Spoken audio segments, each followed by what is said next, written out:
Hey folks, it's Sean the ToGA brother. Listen, I'm exhausted.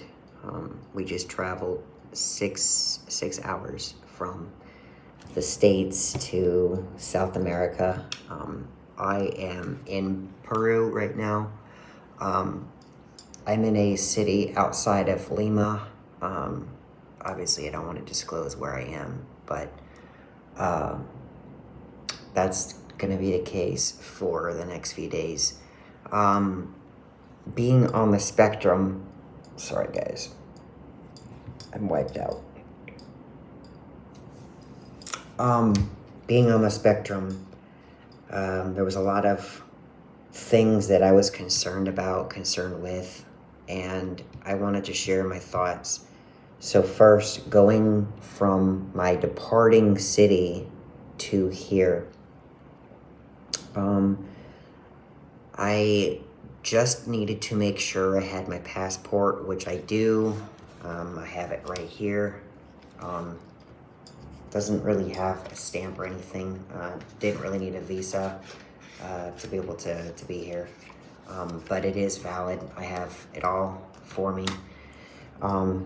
Let's see what else. So I ended up going to my original gate. They told one of the folks that are taking care of the wheelchair enabled passengers that they need to go ride over to Charlie 41.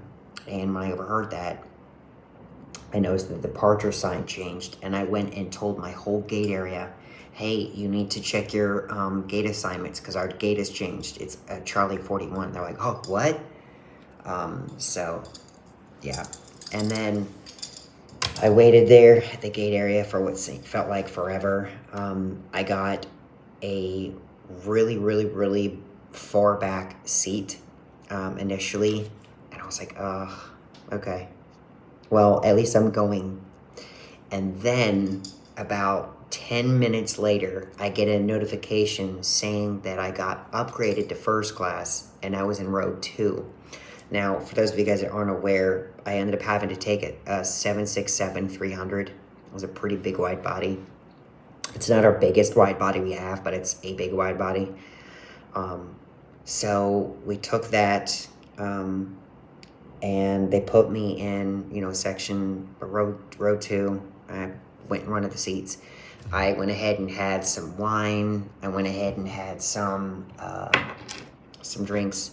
Before I get on the plane, they had a really weird boarding process. So apparently all you have to do when you do this, if you go international, is you have to stand in front of this biometric machine, and you basically stand there and it recognizes your biometrics and it makes sure that you're on the flight. It sees that your picture matches up with your ticket and your image and all that stuff, and that you're present. So yada. And then that was a little bit strange. So I was like, okay. I mean, normally I know I'm used to a routine where I put my phone on the podium and they check, it goes beep, you can go ahead and go. But not this. I was like, well, what do I do? So I just followed the instruction. I just went ahead and went on board because they told me you can board. So then we boarded, and then they asked me for all kinds of, snacks and meals, which was provided. I get that, but I just wanted the comfort of being able to lay my seat down. Let me tell you something, folks. The ability to be able to sleep on an airplane with a fully reclined seat, is absolutely out of this world. It's amazing. And I also wanted to tell you that there were times where I knew I should have said I wanted this and I wanted that, but my diet as a neurotypical, as someone on the spectrum, can't really eat stuff that I'm not used to, so I had to say no. I know it wasn't going to kill me, but mentally that's what we think. It's not good for us, so I politely declined. Now, I did bring chips. I did bring some snacks like animal crackers, so I was able to eat, and I was able to get some drinks and stuff like that. Yes, I did have some wine, and I did have water, so I was able to stay hydrated. But we ended up flying, and then I touched down, and then I go through We go through this big hallway. I know it was closed off because we have to go through customs. Now, I'm aware of this because I work for the airlines, so we call it a sterile corridor. So we ended up all walking down the sterile corridor. And then I get to where this big hallway is. I'm like, all right, which lane do I pick? And they said, okay, pick this one. I was like, okay. I realized it was customs. We all had to stand in line for customs. And so we went through this huge queue line that wrapped around, like, I want to say 9 times. It was crazy. I saw the same people like 7 or 8 times. So I finally got up to the counter, and I'm not going to tell you the questions they asked because obviously that's federal, that's regulated. I'm not going to tell you, but they basically asked me for those questions, and I was able to go on my way. And I went ahead and went out to this other secondary place where it looked like you needed to get, it was confusing because they all went ahead and basically said, this is where the taxis are and this is where that is. But I'm like, I'm not boarding a plane. I'm leaving. I'm here. I need to go outside. So I went ahead and said, I'm just leaving. They said, okay, go ahead through there and then go outside.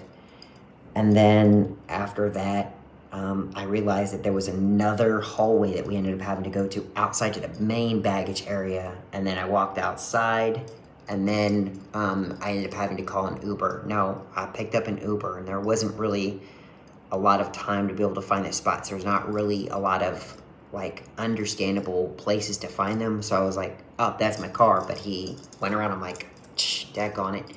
And these people are very polite. People in the airport, like being on the spectrum, I could kind of tell something was off. So I was like, all right.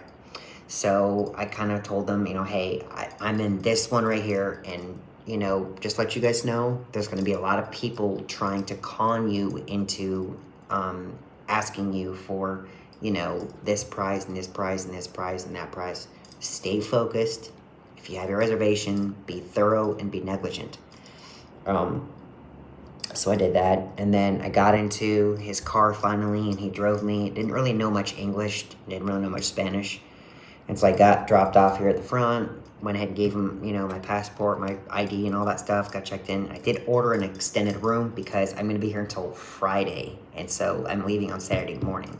So those are my thoughts as a neurotypical. It's kind of a weird process today and a weird adventure and experience, but I'm here. So the real experience begins tomorrow. Well, today, but tomorrow. I haven't slept yet. Slept yet, all right? Thank y'all so much for paying attention and watching, and until next time, I'm Sean the ToGA Brother. I'm out.